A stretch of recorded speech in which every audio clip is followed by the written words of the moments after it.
네, 오늘의 말씀은 사무엘하 14장 25절에서 33절의 말씀입니다.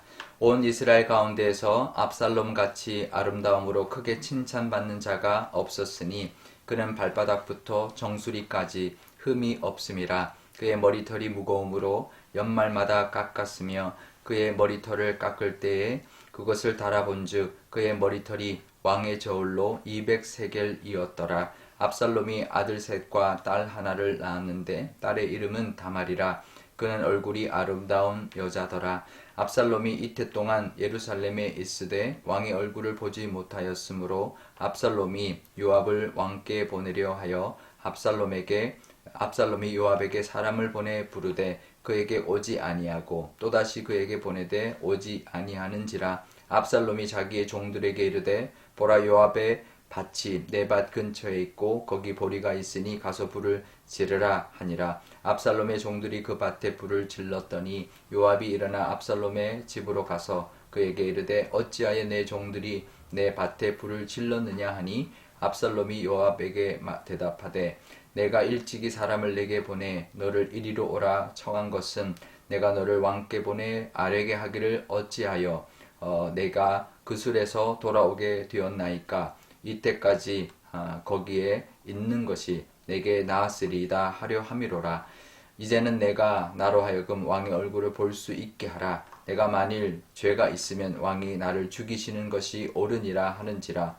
요압이 왕께 나아가서 그에게 아뢰매 왕이 압살롬을 부르니 그가 왕께 나아가 그 앞에서 얼굴을 땅에 대어 그에게 절하매 왕이 압살롬과 입을 맞추니라.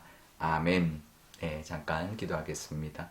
아버지 하나님, 또 한 주를 잘 보내고 토요일을 맞이하였습니다. 연휴 가운데 하나님 함께하여 주시고 쉼을 얻게 하시며 가족과 또 귀한 시간 보내는 날 되게 하여 주옵소서. 감사드리며 예수님의 이름으로 기도드리옵나이다. 아멘. 네. 압살롬이 그 암논을 죽이려고 계획한 것이 2년이었습니다. 그리고 암논을 죽이고 그술로 도망가서 있었던 기간이 3년이었습니다. 그리고는 다시 압살롬을 데려와서 예루살렘에 있었던 것이 또 2년이 흘렀습니다. 2년 동안 다윗은 압살롬을 부르지 않고 보지도 않았습니다. 압살롬 입장에서는 참 답답했을 겁니다. 차라리 불러서 혼을 내든지 아니면 용서를 하든지 뭐 그래야지 구슬 땅에서 불러오기는 해놓고는 한 번도 만나주지도 않으니 압살롬 입장에서는 이제 막 억울하기도 하고 속상하기도 하고 섭섭하기도 하고 그러니 이제 속에서 점점 다른 마음을 품게 됐던 것이죠. 32절에 보면 압살롬이 그 요압에게 하는 말을 보면 이렇게 나옵니다. 차라리 내가 구슬에 있는 게 더 나을 뻔했다. 왜 나를 불러놓고는 얼굴도 보지 않느냐. 차라리 왕이 나의 죄를 물어서 죽이는 게 차라리 더 낫겠다. 이렇게 말을 합니다. 그러니까 자기도 뭔가를 해결하고 싶은데 다윗이 계속 그것을 거절했던 것이죠. 이게 참 근데 이게 그냥 아버지와 아들과의 문제가 아니라 이게 왕과 이 왕자, 특별히 이제 왕과 다음 때를 이을 그런 왕자의 간에 어떤 그런 그 묘한 그런 이제 관계가 껴있기 때문에 더 그렇습니다. 왜냐하면 암논이 맏아들이거든요. 근데 죽었습니다. 둘째 아들이 아비가일의 아들인데 그때 이제 처음에 헤브론에서만 이 이름이 나오지 않습니다. 그러니까 어릴 때 죽었다라고 이제 보고 있는데요. 셋째 아들이 압살롬입니다. 그러니까 암논이 죽었으니 둘째 아들은 또 어릴 때 죽었으니 이제 압살롬이 이제 맞이가 된 거죠. 그러니까 유일한 그러니까 그 이제 가장 유력한 이제 그 다음 왕을 물려받을 사람인 거죠. 그런데 다윗이 이렇게 얼굴을 보지 않는다라는 거는 다윗 마음에 왕위를 물려줄 생각이 없구나. 그건 떠났구나. 이것을 이제 압살롬에게로 하여금 이제 깨닫게 하는, 정말 뼈저리게 느끼게 하는 거죠. 그러니 이제 압살롬이 이제 딴 마음을 품을 수밖에 없는 거죠. 다윗의 눈밖에 났구나. 이제 이렇게 생각할 수밖에 없는 것이죠.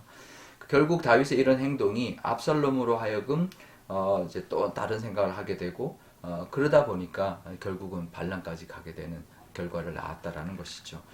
다윗은 분명하게 처리를 했어야 됩니다.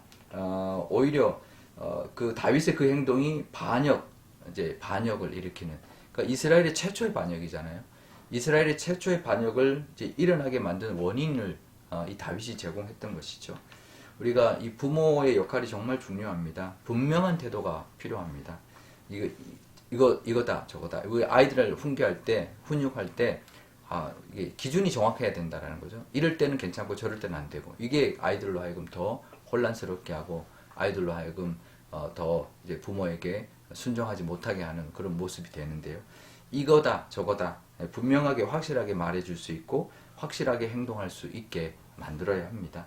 그게 이제 부모의 역할이고, 이게 보통 생활에서의 문제뿐만 아니라 영적인 것도 분명하죠. 이래 이거다 저거다, 이거는 된다 이건 안 된다 분명하게 말해줄 수 있는 그런 영적인 부모가 될 때 우리의 자녀들이 믿음으로 바로 서고 또 믿음의 사람으로 또 하나님 앞에 계속 우리보다는 더 믿음의 자녀로 잘 자라서 하나님 앞에 쓰임받게 될 것입니다. 그런 부모의 역할 잘 감당하는 저와 여러분 되시기를 바랍니다. 근데 25절에 보면, 오늘 본문 앞에 보면 좀 뜬금없는 이야기를 합니다. 이 압살롬의 외모를 이야기합니다. 압살롬의 외모가, 그 아름다움이 사람들한테 크게 칭찬받았는데 발바닥부터 정수리까지, 그러니까 온몸이 흠 하나 없는, 정말 흠잡을 데 하나도 없는 그런 외모는 너무너무 아름다운 그런 모습을 가진, 남자들 이렇게 아름답다라고 표현할 정도로 정말 그 외모가 뛰어났는데, 머리털이 너무 풍성해가지고 연말마다 깎았는데 그 깎은 머리털을 재보면 200세겔이었다라는 거예요. 200세겔이 2.3kg거든요. 이 머리카락 2.3kg면 어마어마한 거죠. 그러니까 그만큼 머리도 풍성하고 정말 흠잡을 데 없는 외모를 가진, 그리고 27절에 보면 그 압살롬에게 아들이 셋이 있고 딸이 하나 있는데 그 딸도 자기 누이의 이름 다말이라고 지어줬는데 그 다말의 그 아름다움도 굉장히 뛰어났다 이렇게 말을 합니다. 그러니까 외모는 굉장히 사람들에게 이제 호감이 갖는, 칭찬받는 그런 외모였다라는 거죠. 그러니까 왕으로 세워도 사람들이 다 좋아할 만한 사람이었다라는 거죠. 이제 그런 사람인데 지금 이제 다윗도 외면하고 있다라는 것이고, 또 하나님의 입장에서도 사실은 이 압살롬을 택하지 않았죠. 왜냐하면 하나님은 외모로 보시는 분이 아니라 중심을 보시는 분이기 때문입니다. 우리가 앞에 잠깐 지나갔는데요. 사무엘 우리 그 12장인가 거기에 보면 솔로몬을 이야기할 12장 25절에 보면 솔로몬을 이야기할 때 여디디아다 이렇게 별명을 붙여줍니다. 하나님께 사랑을 입은 자다 이렇게 붙여줍니다. 그러니까 솔로몬은 뭐 외모가 뛰어났다 이런 표현 별로 없습니다. 하지만 이 솔로몬이 굉장히 그 중심을 하나님께서 사랑을 입은 자로 여겨주셨다. 그래서 그 다음에 왕으로 하나님 택하신 것이죠. 그러니까 사람들은 압살롬의 외모나 겉으로 하는 그런 호의, 사람들에게 좋게 대하는 겉모습만 보고 정말 마음이 다 뺏겼지만, 하나님은 중심을 보시는 분이다라는 것을 우리가 알아야 되고, 하나님은 그 중심을 보시고 솔로몬을 택하셨다라는 것을 우리가 기억해야 합니다. 우리도 사람을 볼 때 외모나 그냥 겉으로 하는 그런 호의적인 것에 혹하면 안 됩니다. 그 중심, 우리도 하나님 보시는 그 중심을 우리도 볼 수 있어야 됩니다. 겉으로만 막 하는 이 압살롬처럼 사람의 마음을 훔쳐서 자기가 원하는 것을 이루려고 하는 그 사람에게 속아서는 안 되는 것이죠. 압살롬은 그런데 이 외모, 정말 뛰어난 외모가 나중에 그 머리카락, 그 자랑하던 머리카락이 나중에 반란하고 난 다음에 도망가다가 그 머리카락이 나무에 걸려서 나무에 매달리게 되고 요압에게 죽임을 당하는 그런 사고가 일어나는 것이죠. 자기가 자랑했던 외모가 결국은 자기를 죽이게 만드는 그런 것이 되었습니다. 그러니까 우리는 우리의 외적인 것을 자랑해서는 안 됩니다. 하나님의 은혜를 자랑해야죠. 우리가 뭐 이룬 것, 우리의 외형적인 것, 우리의 뭐 외모, 우리의 어떤 형식적인 것, 그런 것을 자랑할 것이 아니라 하나님의 은혜를 자랑할 수 있는 저와 여러분 되시기를 바랍니다. 사람들을, 우리가 외적인 것으로는 사람들을 현혹시킬 수 있어도 하나님께는 통하지 않는다는 것을 기억하면서 하나님께 인정받는 우리의 중심, 또 하나님의 은혜를 자랑할 수 있는 우리의 믿음 되게 해달라고 그렇게 기도하면서 보내시는 오늘 하루 되시고, 또 내일 주일을 맞이할 수 있기를 바랍니다. 우리 오늘 기도할 때 이렇게 기도하면 좋겠는데요. 먼저 우리에게도 분명한 부모의 역할, 우리 자녀들에게 바르게 가르칠 수 있는, 이제 분명한 이거는 이거다, 저거는 저거다, 특히 믿음으로 바르게 가르칠 수 있는 우리의 믿음이 되게 달라고, 믿음으로 바른 우리의 자녀들의 믿음을 가르치고 이끌 수 있는 우리의 믿음이 되게 달라고 기도하면 좋겠고요.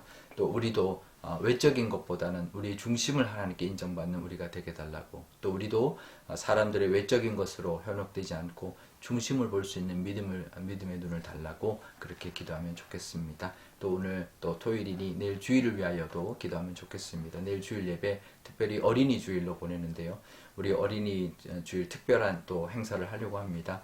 유치부 또 유년부 초등부 연합 예배 드리고 또 친구들 초청하고 또 우리 주차장에서 또 특별하게 또 어린이들 그런 놀이기구를 놓고 같이 이렇게 즐겁게 보내는 그런 즐거운 그런 행사를 하려고 하는데요.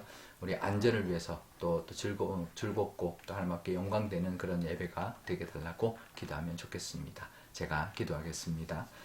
아버지 하나님 감사합니다. 오늘도 하나님의 은혜 가운데 또 연휴를 잘 보내고 있습니다. 하나님 오늘도 하나님의 은혜가 우리 가정 가운데 충만케 허락하여 주옵소서. 특별히 부모인 우리가 자녀들에게 이거는 이거고 저건 저거인 것을 바르게 가르칠 수 있는, 특별히 믿음의 본을 보일 수 있는, 믿음을 바르게 가르칠 수 있는 가정이 되게 하여 주옵소서. 믿음의 유산이 가장 큰 유산임을 늘 기억하게 하여 주옵소서. 또 하나님 우리가 외적인 것을 자랑하기보다 우리의 자녀들을 위하여 외적인 것을 위하여 또 시간을 드리고 그것을 위하여 또 노력하는 것보다 하나님에게 인정받는 중심이 되도록, 그 중심을 인정받고 하나님 앞에 쓰임받는 우리의 자녀들이 되도록 그렇게 기도하고 그렇게 가르칠 수 있는 저희들 다 되게 하여 주옵소서.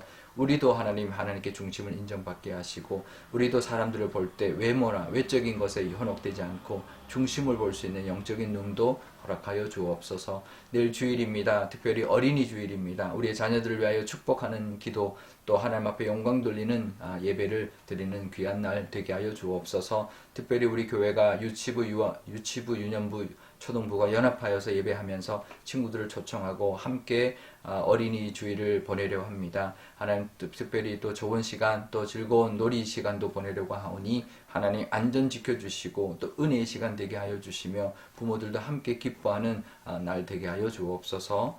감사드리며 예수님의 이름으로 기도드리옵나이다. 아멘. 주기도문 하겠습니다. 하늘에 계신 우리 아버지, 아버지의 이름을 거룩하게 하시며 아버지의 나라가 오게 하시며 아버지의 뜻이 하늘에서와 같이 땅에서도 이루어지게 하소서. 오늘 우리에게 일용할 양식을 주시고 우리가 우리에게 잘못한 사람을 용서하여 준 것 같이 우리 죄를 용서하여 주시고 우리를 시험에 빠지지 않게 하시고 악에서 구하소서. 나라와 권능과 영광이 영원히 아버지의 것입니다. 아멘.